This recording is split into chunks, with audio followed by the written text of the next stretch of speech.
Hello everybody, welcome back to the Aaron Davis YouTube channel, and we're doing my updated Premier League predictions. Approximately 2 months ago I did my very early predictions, and it's safe to say after a lot of transfers, hundreds of transfers, I have indeed very slightly changed my mind. There's a few teams that are staying where they are, and there's actually quite a few that have even just moved up 1 or 2 positions, so let's get straight into it. I'm going to just do bottom 3 as a whole. I've got Burnley coming in at 20th, which are staying the same. Wolves in at 19th, they're moving from 18th to 19th. And then Brentford coming in at 18th. Brentford just, for me, they haven't done the business that they've needed to. Obviously, big miss with Thomas Frank there going over at Spurs, and he's looked alright at Spurs so far. I've got all the faith in their new manager, to be honest. He could shock her and he could be amazing. His way of playing may be amazing. If they do keep Visser, that could be big. Obviously, the lost Mbeumo to Manchester United. If they keep Visser, I think they might have a slight chance. It'll be like a relegation battle coming down to the last few games. But if they lose Visser, which the window's still open for like another month, I can't see it ending up too good for Brentford. They're moving down 7 places from where I had them 2 months ago. That is a big drop. I think that's the biggest drop I've got on the list. Just surviving relegation then, in at 17th, I've got West Ham. I had them in at 16th, so I moved them down 1. The business just simply hasn't been good enough. And I just don't think Graham Potter is a good enough manager. I can't see it. Personally, I just can't see it. He had a good side at Brighton. He didn't do horrendous at Chelsea, but there just wasn't that spark there. He's ended up coming in at West Ham, and I mean, they got rid of Kudus. Kudus is going to be a huge miss to that team. Füllkrug has had a decent pre-season, to be fair. If Füllkrug can start bagging in goals, you know, because currently they're relying on Bowen at the end of the day. Bowen, they're relying on him scoring the goals. If Bowen can play his usual role and let Füllkrug go to work scoring goals, they may be in for a half-decent season, but I just can't see it. Todibo in good, just not a good enough centre-back. One of their best players, I think, Wan-Bissaka, he should be brilliant. Their left-back's looking very solid, by the way. The left-back they've just got in, I watched him in the summer series, and he was amazing. So there's a few promises in there, but I can't see West Ham having a great season. I really can't. Coming in at 16th, moving up 3 from where I had them 2 months ago, is Sunderland. I know I've actually got my bitter fucking rivals surviving the Premier League. I just think with the money they've pumped into the team, it's I wouldn't say impossible to go down, but I think it's going to be harder to go down than it is to stay up. At the end of the day, as long as Sunderland do the double over Burnley, Wolves, Brentford, even Leeds, who are obviously just coming up, they should be fine. I mean, right there, that's 4 times 6. You're looking at, how many is that, like 24 or something points from all them games. So, I mean, there's 24 points already. You might get some shock wins elsewhere. I'm really dreading them coming to St James. I'm dreading playing them away at the Stadium of Shite. They might get a shock win somewhere else. Sunderland will accumulate enough points to stay up. Coming in at 15th, moving up 2 from where I had them, is Leeds. I know, I don't know why I've moved Leeds up 2, to be quite honest with you, but I think the business has been pretty solid all round. They could have had a better centre-back pairing coming into the season. I know the window's still open, they may still be looking, but I feel like they could have done better with signing like a much better centre-back than who they have. Striker-wise, I've just got Calvert-Lewin, that's been confirmed, and I do think there's still a player there in Calvert-Lewin if he can stay fit. I mean, who else is going to do it for Leeds? Matteo Joseph, potentially. If they're keeping the other lad, completely forgot his name, and then Bamford's just shite. So, I mean, I think if Calvert-Lewin's given the chances and stays fit, I think Calvert-Lewin will do brilliantly well at Leeds, and I can see him potentially entering double digits, to be quite honest with you, and that may save them. Coming in at 14th, moving down 2 from where I had them 2 months ago, is Fulham. It's just been a bit dry. I know they're trying to get that Kenny, but like 50 million, I think it is, for this Brazilian striker who has been playing for Shakhtar Donetsk. Is just crazy. I mean, he may be worth it. He may turn out to be incredible and bag like 30 goals next season or what have you, but I can't see it.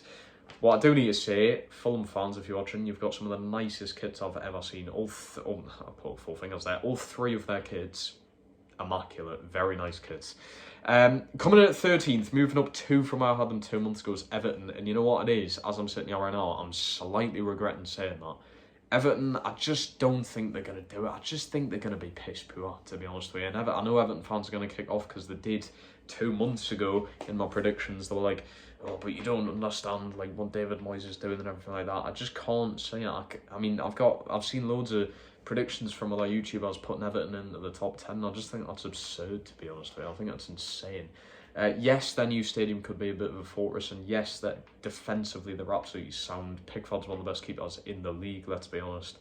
Tarkowski has been looking amazing, but I just don't say it. I think goal scoring is going to be a big issue, and it has been, say, even the past 2 to 3 seasons with them.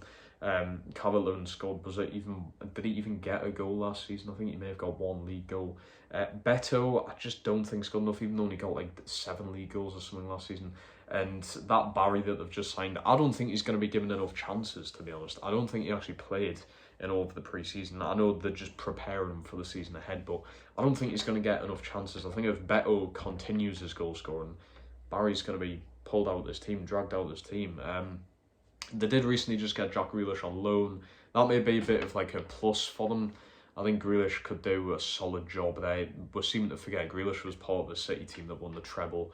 And in that season, he was like immaculate. The guy was incredible. He was a big part of winning that treble. So people are seeming to forget how good Grealish can be when he's in the right mindset. Coming in at 12th and moving up 1 from 2 months ago, Nottingham Forest. They've just absolutely splashed the cash again. I've got them in at 12th. I'm slightly regretting it now because as the time of me filming this, they're interested in like another 3 or 4 players. And I honestly believe if they get these players in, they're looking at a new striker, they're looking at McAtee.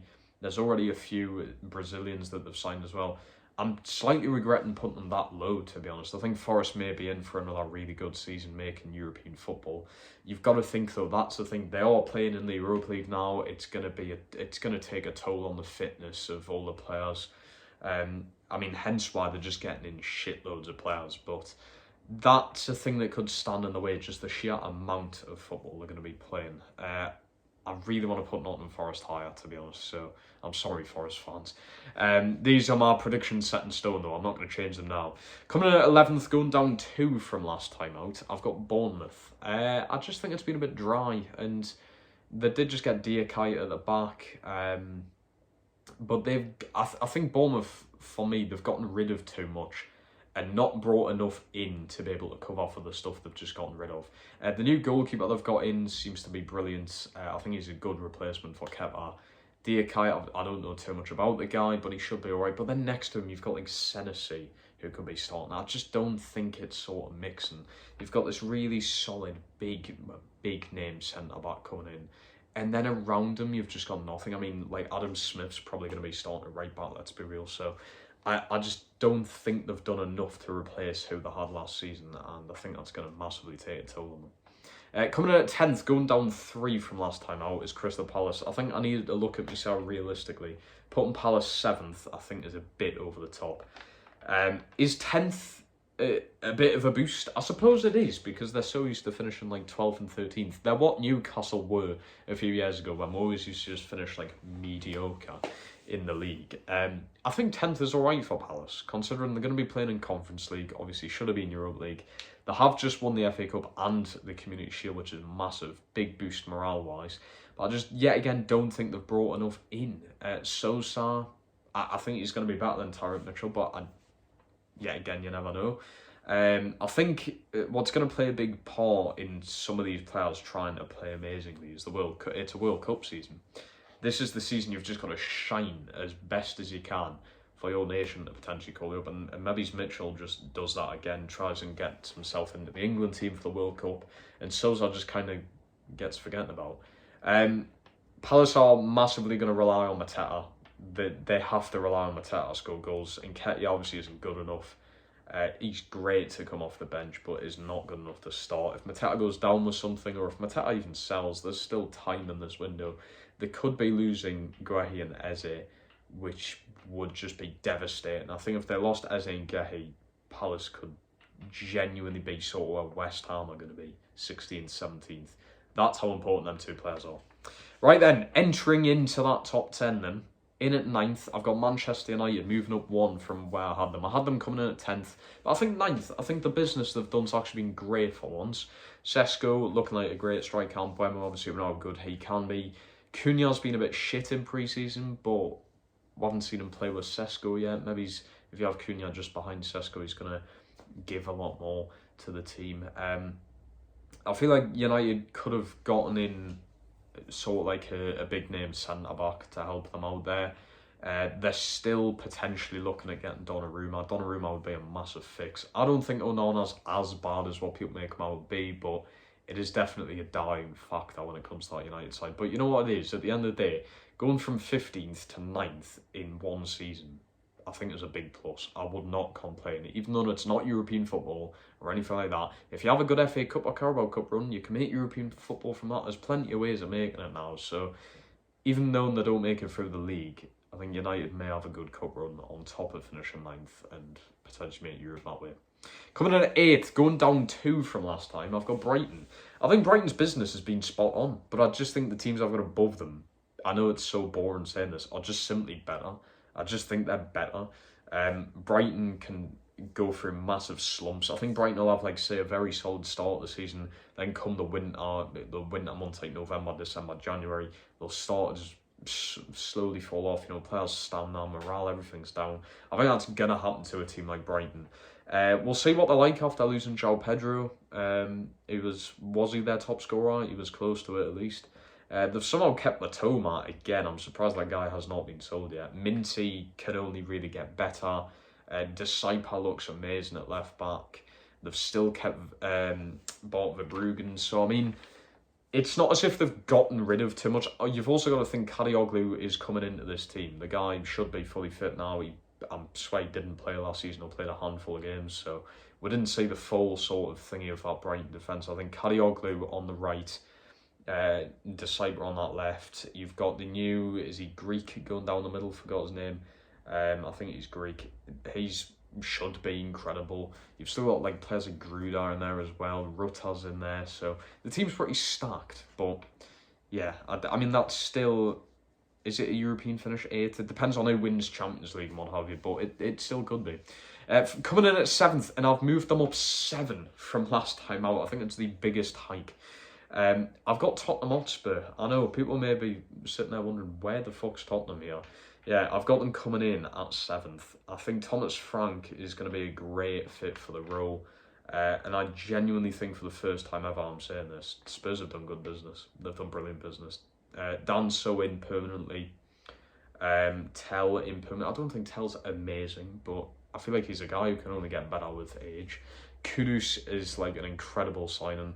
Palhinha in on a loan. I don't know if there's an option to buy in there, but either way, even for the season, just to help them, give them a boost.